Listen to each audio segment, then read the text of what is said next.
The first of it is when you are before the lunch, and this is the one right after that. But anyway, we'll try to do the most of it, and thank you and welcome once again to this panel member. Really looking forward to that because we have a topic which is I think very pertinent. If you think from a healthcare point of view and in the current space that we are, there's maybe not even one discussion that you can have that what is that we are doing with AI, not just in terms of what can be done, but what are we looking to do that. So what we'll try to do in the next 40-45 minutes, what we have with us, and we have a very esteemed panel with us, which will be very much interested to share that in terms of the experience of what's happening. Now, if you think about AI, now, if someone asked me this question, is something which is like a emerging tech, something which is new? My answer was not. If you think about it, right from 10, 15, 20 years, AI has been there. Right from when we use the first navigation, when we use the first search, when we use the first assistance, which is what we call a tech assistance, AI has always been there. Now, whether we call it artificial intelligence in the current avatar is the new question. And there's obviously a new genie, which is Gen AI, which is there. So, from a healthcare context, if you think about it, and healthcare being something which is very relevant from a country like India, where with a 1.4 billion bustling, I would say, population, which needs basic healthcare, education, sanitation, AI, if you really ask me, is that one significant push. I'm not saying the only one, which basically can solve the fundamental problem that we look at. One is access, affordability, and third is the quality aspects for it. And how? If you look at it in terms of any of the care delivery aspects that we are looking at it, AI is something which is ingrained. It is not at the expense of a consultant because that's always a myth that are we replacing anyone? No. We are aiding, we are enabling, we are empowering them. The second thing is making it affordable. For a country like us, in fact, where you have a huge strata of the population in the rural space, where some of the basic amenities of health, sanitation may not be something which is readily available, how do I basically use an AI as that first step? And third, and the most important, is quality. Because we are talking about human lives out here. So, whatever we talk about, whatever decisions we take, whatever we talk in terms of the care that we deliver, has to have that quality embedded in it. And that's where an AI comes in to say that it's a judgment being made by a physician or a consultant, it's a judgment being made by a lab technician. How do I enable that to the most, which sometime, I'm using the word sometime, which a human brain or mind cannot do that. So that's where we are looking at. Some of the things that we need to look at also in the context is AI, if you really ask me, has been for so many years. But in an Indian or a Bharat context, sorry, with no political lineage out there, what is that we are doing and what is that we have been very successful to do? And trust me, there are a lot of these startups, lot of these, I would say, budding, I would say the tech proners and all, are doing a fabulous job of making it relevant to an Indian context. And the last and foremost is that with all the myths around privacy, around security, how is that we basically give that assurance to the stakeholders, which is the patients, which is to the physicians, and the larger, I would say, healthcare fraternity, that using AI is safe, is secure, and most importantly, it is an enabler for healthcare. So, with that remark as an opening, I would like to now try to invite our co-panel members. So, I'll start with Dr. Mahajan. Dr. Mahajan, you've been an icon in the space, in the imaging space, and all this. Like I think everyone looks at. So, how, maybe if you can share that, how are you basically using AI? And I'm using the liberty of saying that you're doing that in your current space. How is that? Maybe you can share some experience how it has revolutionized, changing things. That would really be helpful as we break the ice on this. Thank you. Thank you very much. AI, as you said very rightly, has percolated into every aspect of life. And in healthcare, and especially in radiology, it was with radiology that AI in healthcare really started making an impact. And that is because radiology and the images that we have been digital from at least 30 years, if not more. And so that digital data was there, and using that, it was possible to build algorithms. And this started, uh, early on, uh, 2010, 11, with machine learning, but really got a fillip with deep learning in 2016. And we've also ventured into that. But before that, I would like to tell the audience that as of 4 months ago, there were 700 AI algorithms that were US FDA approved. 700. Of course, there are thousands that are available, but 700 is a large number. And about 60% of them are in radiology, be it X ray, be it ultrasound, CT, MRI, PET CT. The next is actually in the cardiac space, followed by dermatology, followed by digital pathology, and slowly percolating. And this is majorly for diagnosis. You talked of generative AI, with that coming in, I think even the therapeutic space, doctor prescribing, doctor determining what is the line of action while treating, that is also going to get affected. Already it is being affected. Now, talking of India itself, there are a lot of startups which started 2016, 17, 18, small, and today some of them have grown. They are amongst the largest that there are. Of course, there is this trend that you have a startup, develop in India, then you register in the US, because that's how you're supposed to raise money, and you continue working here. And the other thing, the first paper on AI ever to be written in the Lancet, which is like the god of medical journals, is from India. Our group, along with our collaborators, Cure.ai, who are doing exceedingly well. Now, one thing is building the algorithm, and to some of the techies here, sometimes they build a solution and then start looking for a problem. So the issue is first to identify the problem which requires intervention, and then build a solution for it. Second, like you said, many of these algorithms, and today, about a year ago, 9 months ago, WHO actually mandated. We talked of access, the under penetrated parts of the world, where for detection of tuberculosis using a chest X-ray, WHO gave permission for use of 3 AI algorithms, and those are used in our country as well as in other parts of the world, where between determining whether a chest X-ray is normal or abnormal, the AI would do that job, and the abnormals would then be seen by a radiologist. So if you've done 1 lakh X-rays of the chest, it's a population survey, you may end up only having to look at 100 of them which were positive. So that's where, with this, you can provide access, the best of capabilities of a radiologist to population at large. AI is also helping already many of us as an assistant, where all the measurements on an ultrasound, on a CT scan of abnormalities, apart from identifying the abnormalities, all the measurements of length, width, volume are done using AI, making the radiologists or the doctor's work easier, not having to spend time on that.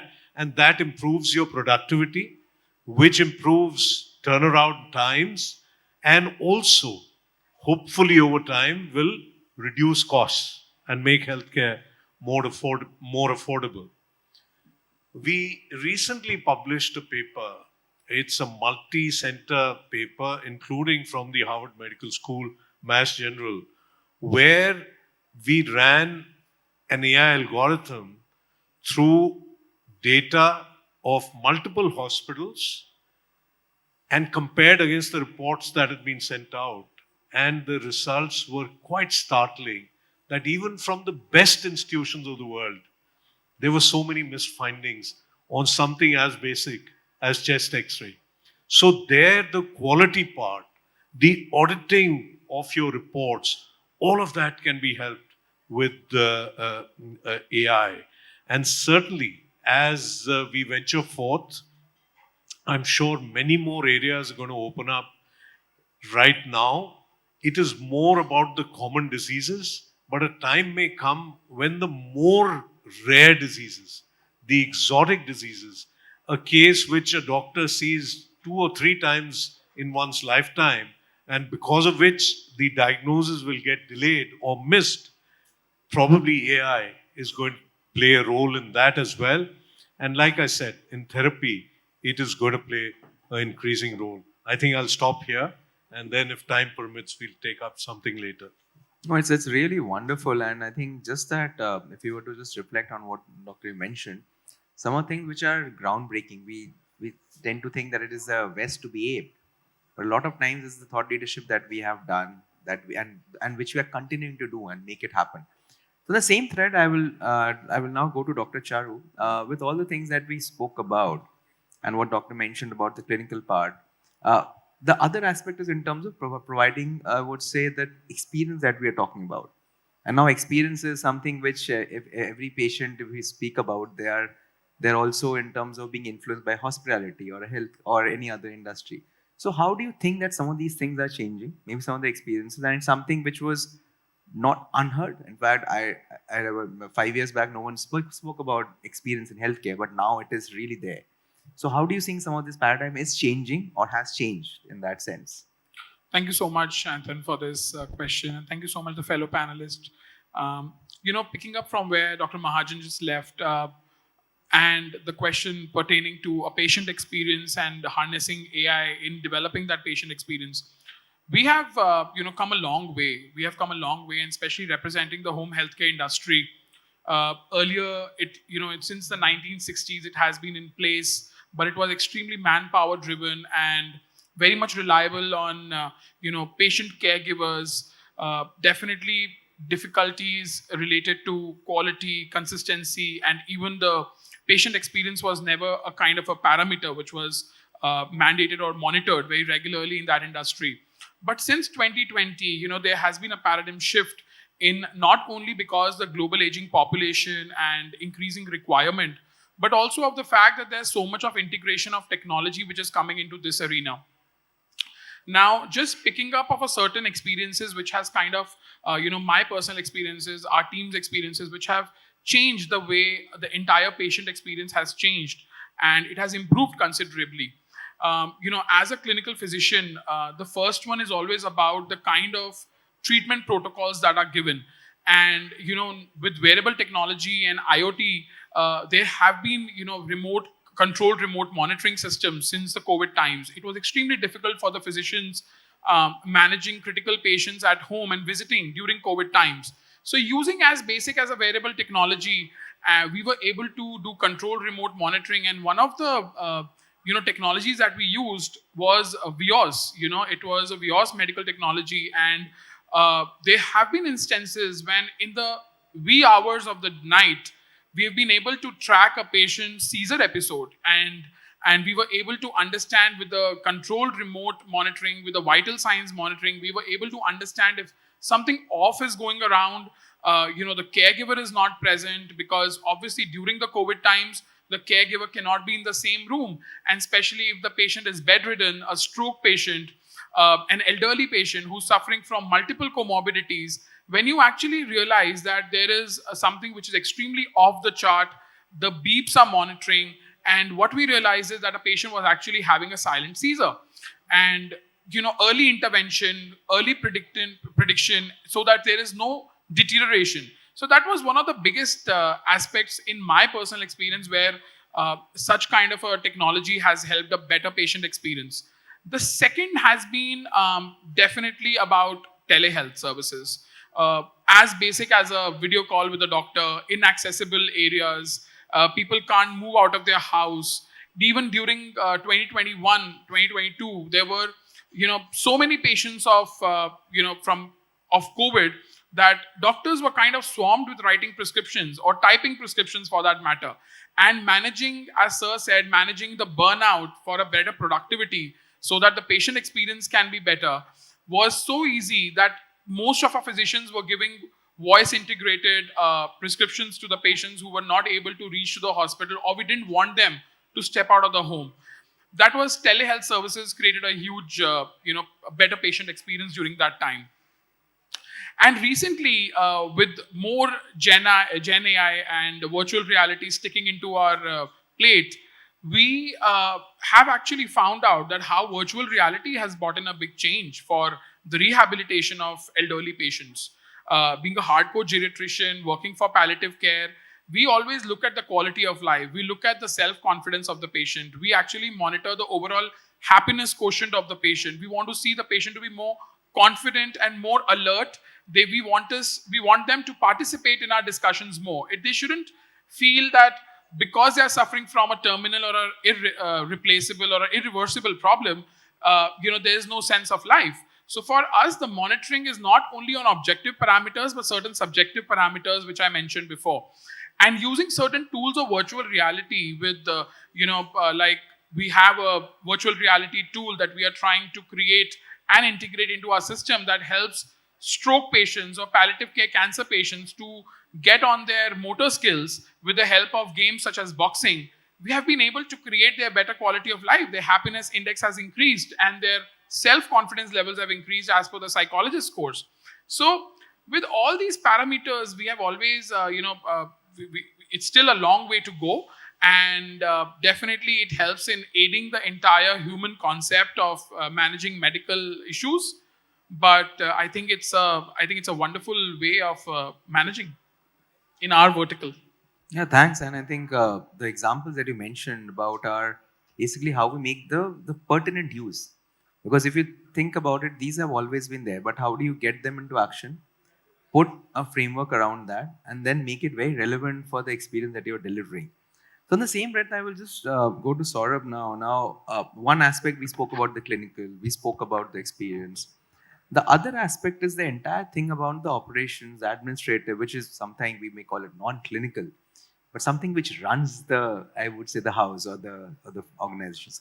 So how do you think some of the paradigm or the needle is moving on those aspects as well? Maybe if you can share something around that. Thank you. Sure, Sayantan. So first of all, thank you. So let me give some data. So I was reading somewhere that there are almost 900 startups in India which are actually working on creating a seamless patient journey. And this journey is primarily non-clinical because there is a clinical aspect and there are a lot of algorithms, as Dr. Mahajan has spoken about. Many people are working, but there are a lot of people in India who are already working on making the patient journey seamless because we have observed that almost 35-40% of the time, if you map the patient journey, is sort of either waste or it's a non-value add. It can either be, just identifying a hospital to going there and registering the patient and then wait times. So there are two aspects to it. One is the entire patient experience part and the other one is the operations or administration. Now there are two separate issues which AI is trying to solve. Some of them are use cases, some of them are future use cases. So let's talk about the patient journey first, patient experience. Now we want to reduce the non-valued time and increase the satisfaction or the experience of patient. So in fact, the use of AI is more prevalent than we actually see because almost all the hospitals are now using chatbots. AI chatbots are very common on all the websites. And now they are also sentiment analysis chatbots, which are there, speech-based, which have come into. So they are actually better at identifying the sentiment of the patient than a human sitting over there. Then you have navigation system. So recently I was actually talking to someone who was introduced a voice-based navigation for hospital patients who are coming, and they actually guide them to particular clinic. Now, that is such a well thought of idea, because the patient will get customized, personalized advice where they need to go. They will not be lost in the hospital because hospitals are big. Then you have the entire translation piece. So we used to have translators because India is among the top 10 medical value hubs. Now AI-based softwares are available and devices are available, which are pretty good, and they're getting better at the translation. So that is one other issue which will get sorted out with the use of AI. There are multiple use cases on the operations and administrative side. Now, starting from the bigger issue, because people like us who um, have some choco-block hospitals, um, they struggle with bed management because we don't know, when the patient will go and what would be my peaks. Also, dynamic staffing. So, bed management. So we have tried with some of the AI-based softwares. They are pretty good in managing the bed and telling you what would be the peak times and when we will require to actually employ some of the dynamic staff like nursing. So that is one use case. Then I am sure all the corporate hospitals, including us, are now using AI in HR. So be it the attendance this thing attendance optimization or resume screening, because there are a lot of resumes which come and they are, some of them are not up to the mark. So instead of people just sitting there and screening them and putting them in the right buckets, so that job AI is doing, and there are various softwares already available. In fact, majority of the corporate hospitals are using that. Billings and claim processing is another area, because there are a lot of rejections when it comes to the claims. So the rejection can go as high as 8 to 9%.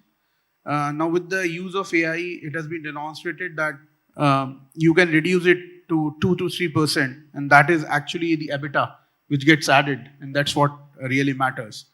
One more thing which we have instituted right now is the surgical package estimator, because we used to see there is a lot of variance in patient bills. So if you're giving a package of 3 lakhs, now it is very dynamic and keeps on changing on the clinical conditions and also the use case scenario of that particular doctor. Now, if you have an AI based software estimator, it actually pulls data for the last 6 months and also sees which is the doctor, what are the clinical, uh, uh, what are the clinical buckets or archetype where the patient fits, and the variance can be reduced to less than 5%. So these are some of the areas, but I must say that we are yet to actually get into the full-fledged benefits of AI. We don't know how and how big it will be. So as of now, I don't think we have even harnessed 5% of that. The future is here. There are a lot of challenges also. But for a country like India, where the resources are scarce in healthcare, I think the AI can be the next force multiplier.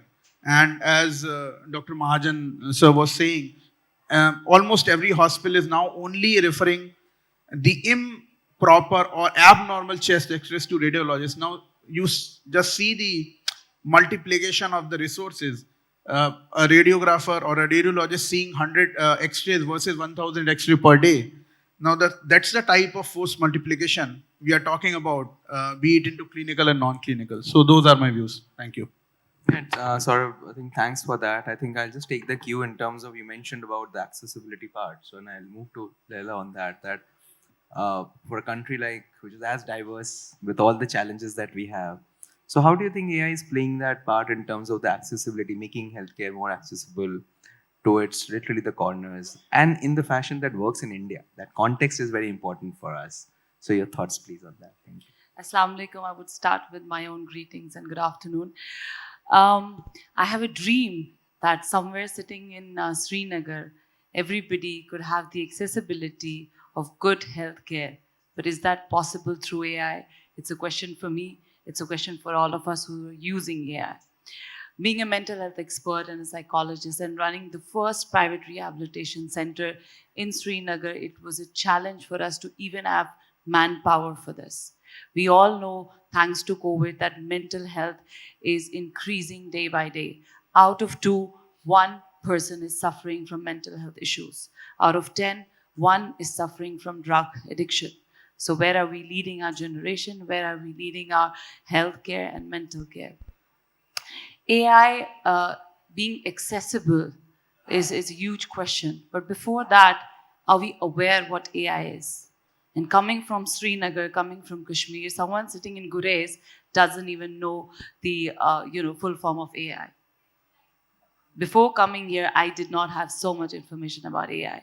And I'm really thankful to the conference that at least now some of us, 2 or 3 people from Srinagar, from Kashmir, know how AI is being operated and being helpful.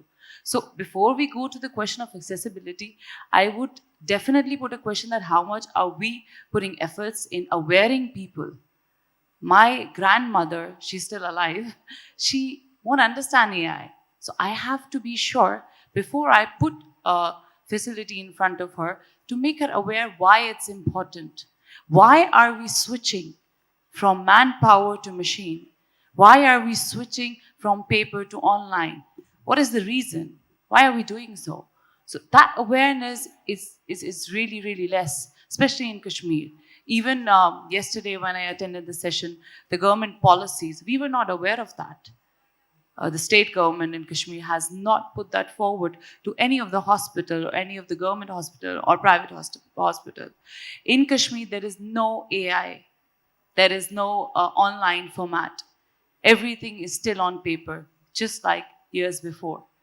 So I would put forward that we all need to, whoever is switching to AI, need to first make people aware, especially in remote areas, especially in all districts of different states. The second question is, how will it be accessible?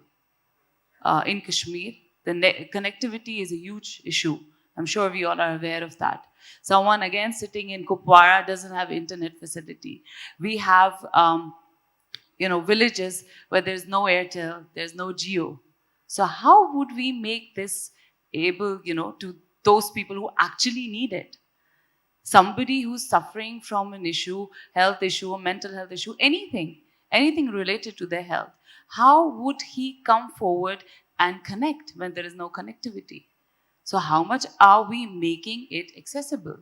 Or are we just, putting everything in front of people without even making it accessible? Putting laptops, switching the, doctors, clinicians into online system, but there is no accessibility. This way, do we think that data collection would be reliable? 100%? I mean, we have the data which are reported. How about the cases which are unreported? Or they do not have the connectivity? So accessibility is a huge question, and I'm sure we are lacking in it. So the first is awareness, the second is accessibility, and the third is simplifying. I mean, coming to the conference and hearing so much, I feel it's very difficult to even operate in such a system. It's not simplified. Again, coming to my mother, forget about my grandmother, my mother wouldn't understand what the system is. She wouldn't understand what AI is. So making it simple is very important for all of us. I'm not so young as the teenagers right now who are, operating their phones and having different apps. I'm an old school. So even for me, it's very difficult to understand each thing about AI. I mean, outside they have lovely systems, they have lovely marketing. But how much am I understanding? How much can I make my mother understand that this is really important? So 3 things from my side. The awareness part is very important. The accessibility, connectivity, and the third, simplifying each software, simplifying each, online question, simplifying everything in different languages, in different ways for an old lady who would want and, have or would actually take benefit from a proper health center. So these 3 things from my side, I really hope that we all who are coming from different companies, take these three things into consideration and put it forward so that we be successful with whatever we are doing. Thank you. I think very pertinent point, because end of the day, AI is not something in the closet. It's not something in the laptop. It's something which is here and now. So basically, how do we make it simple, something which is understandable? And in that respect, I'll just come on to you. Now, what, according to you, are some of the pertinent challenges when we look at, in again an Indian context, for us to be making all this happen, and with obviously the diversity that we have and some of the things that we obviously live with, we can't complain with. So what are your thoughts around that, and how do we, and maybe the second question might be that how do we work towards addressing that? Good afternoon and assalamu alaikum. Like Laila said, the accessibility challenge, apart from accessibility to actually for AI to actually function, you need data. You need data, and big data is right now. Capturing the data is the biggest challenge right now.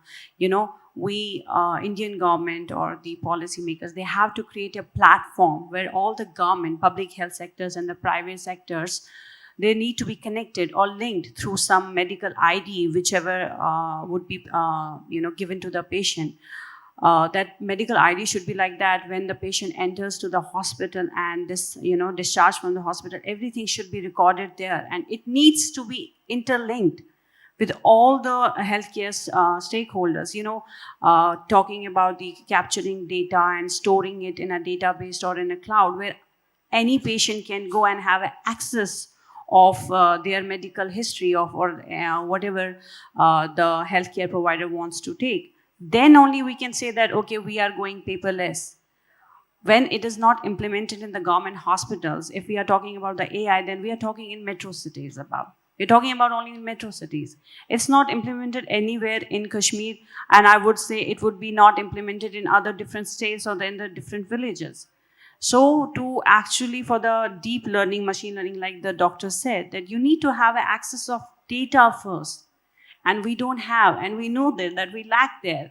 So government needs to first capture the data from all the stakeholders, then only we can give the best clinical decisions, then only we can come up with the best diagnosis if we want it through AI, and then only the accessibility, affordability comes later. First, we need to have a data to give the diagnosis. At least from mental health background, I need to have a 10-year data for my patient, then to come to a diagnosis through AI or a chat box. So data is a big challenge. In fact, just to give a bit of news on that same, so what the NHA, which is National Health Authority, what they have come out with, in fact, there's a stall right outside, is the entire concept UHI, which is the Unified Health Interface. One of the most ambitious projects, I think, and I'm not a predictor, but like we had a UPI as the way, which really changed the face of India. UHI is going to be, again, I'm not Nostradamus to be predicting, but it's something which is going to change, if not already changing the face of healthcare. Exactly like the question that you had, that how do I access that data? How do I basically, so if I'm staying in Delhi, I was say born in Calcutta, working in Bangalore. And I need to have my medical history in Delhi. Exactly. Yes. I don't need to. So they're using the unique ID, which is Abha, ID. So I can pull that. Obviously, the consent, because there's a challenge that... It's a challenge of privacy then. Privacy. So using my consent, I can share. And using, I would say, that unique identifier, it can then the longitudinal health history can be pulled out by any health organization which is treating. And what it does, think about it, like be it a lab, be it a healthcare, a hospital, be it a nursing home, be it a maybe pharmacy, if it can pull that data, just think about it, the amount of, I would say, the power that we can come in. And based on that data, the analysis that comes in, because see, I think all of us appreciate that AI needs that data that we are talking about. So that is the power we are talking about in that sense.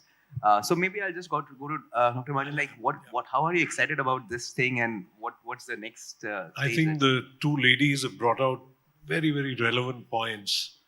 And thankfully, the government of India has thought of it. The ABDM, the Ayushman Bharat Digital Health Mission, is, as has been said, uh, a pointer towards that. The framework has been worked out. It's much easier said than done. It would require billions of dollars to be able to do it. Even the US, which spends $4.5 trillion on healthcare, doesn't have that data connectivity, transportability, let alone between hospital systems, even within the hospital system. Now, however, I personally feel that there's this opportunity because our hospitals are not so digital as yet. So just as what happened with the telephones, we had hardly any landlines. I remember we had to wait 15 years to get a telephone connection, but we were able to leapfrog with mobile telephony. Similarly, I think India has that opportunity to be able to leapfrog in this aspect as well.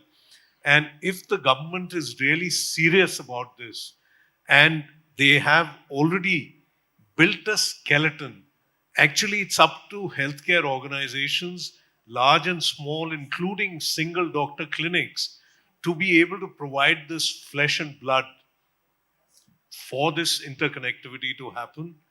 Already, I think about 35 crore Indians have a Abha identity, the unique health identity. How functional it is, uh, uh, I'm sure it's not very functional at the present point of time, but at least the thought process is there. And I'm sure as we go forward, India would again become a leader in this because we have the intent, we have the brains, and we have the soft power to be able to do it. What we'll need is a lot of money. I'm sure we'll find it somewhere because this is something, if we are able to build, we can also export to other parts of the world. Right, and very well said. In fact, I'll just do a rapid fire with Dr. Charu and Saurabh. So I just wanted to add, something came to my mind. I just wanted to add to what Ms. Khan said. So what happened in one of our hospitals, and of course, once we have ABHA, these problems will not be there because there will be portability and the right data.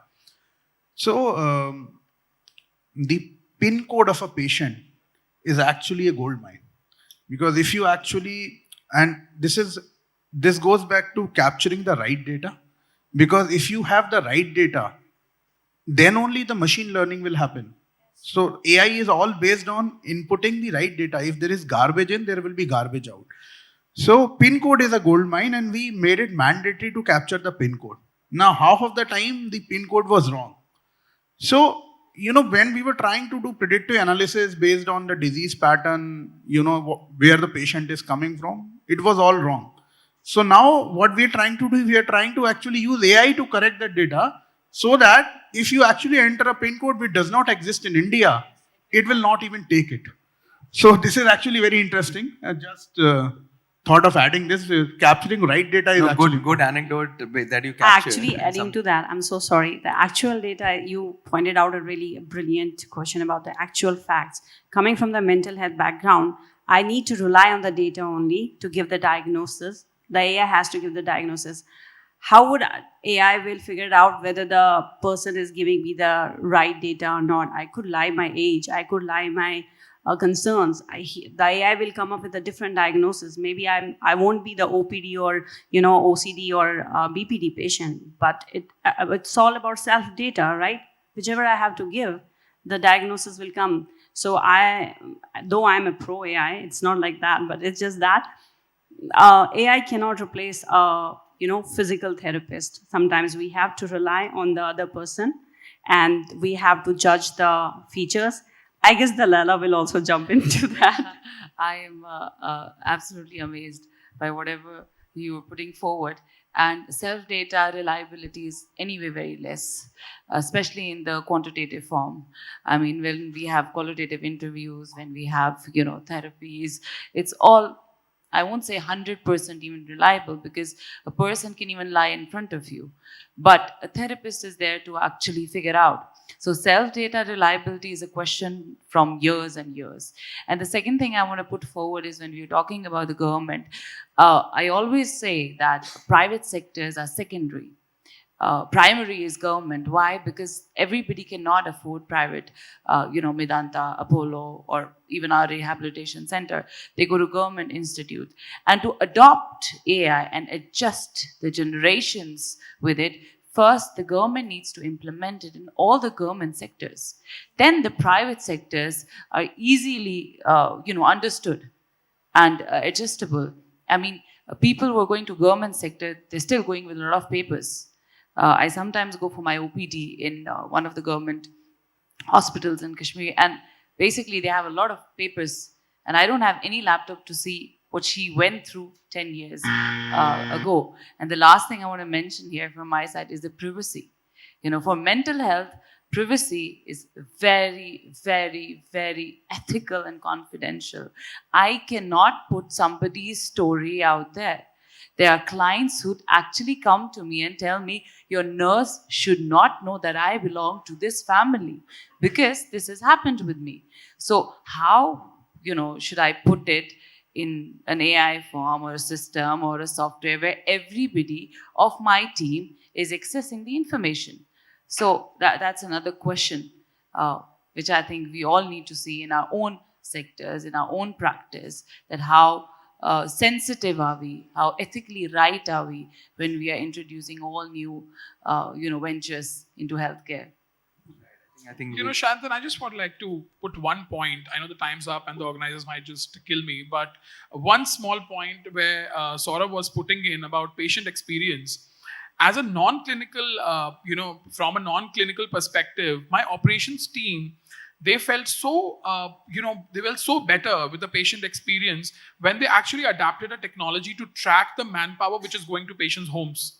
So, because as a home healthcare company, we get multiple requests of sending a phlebotomist or a caregiver or a nurse or an equipment to a patient's home. With that basic application, we could find out, we actually monitored in 3 months that not only that the time dependency was reduced, people were productive, more productive. The app was able to give that, depending upon the geographical location and the specific amount of time which was kind of integrated in that system. So for example, if a caregiver is deployed in 30 minutes, a nurse is deployed in 45 minutes, a blood sample is taken in 15 minutes. So on that basis of mean and median average, it was able to kind of track the entire person that please go at 8 o'clock to this patient, 8:30 to this patient, you will take 45 minutes there. So it was able to give a proper kind of a hand-holding kind of a time. And in 3 months, not only that the patient experience was better because the TAT was better, but even the bottom line was better because we were able to manage the transport and conveyance of the manpower which was going on the field, which the logistical. So I think very small little things, and Arogya Setu app and such apps, they have really helped our life in a huge way. Right. I think we've obviously we have finished on time, but I think we have been able to do justice to the topic. I think that's what we wanted to be sure. I don't know if we have time for any questions, or if there are any questions, first of all, for that matter. Yes, we do have one question. Can take that. Maybe you can mention if there is any panel member you would like to ask, so we can have him or her answer. Also, please introduce yourself and your organization.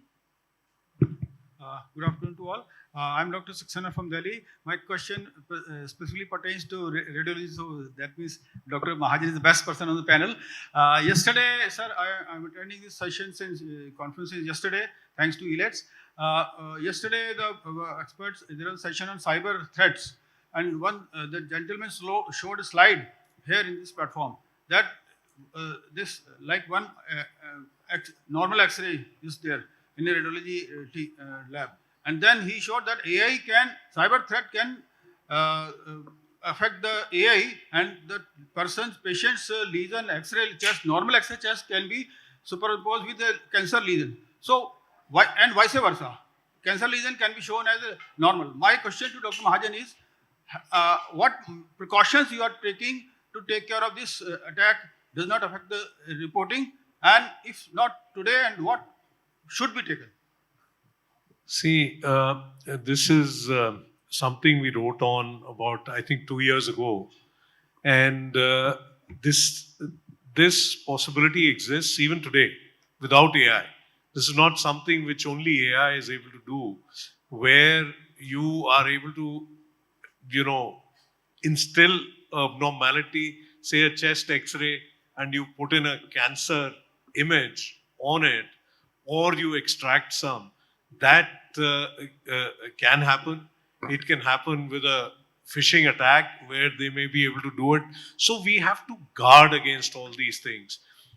We are still in the infancy of use of AI in healthcare. So Leila, don't feel bad. I can tell you, even in Delhi, AI in hospitals is hardly used.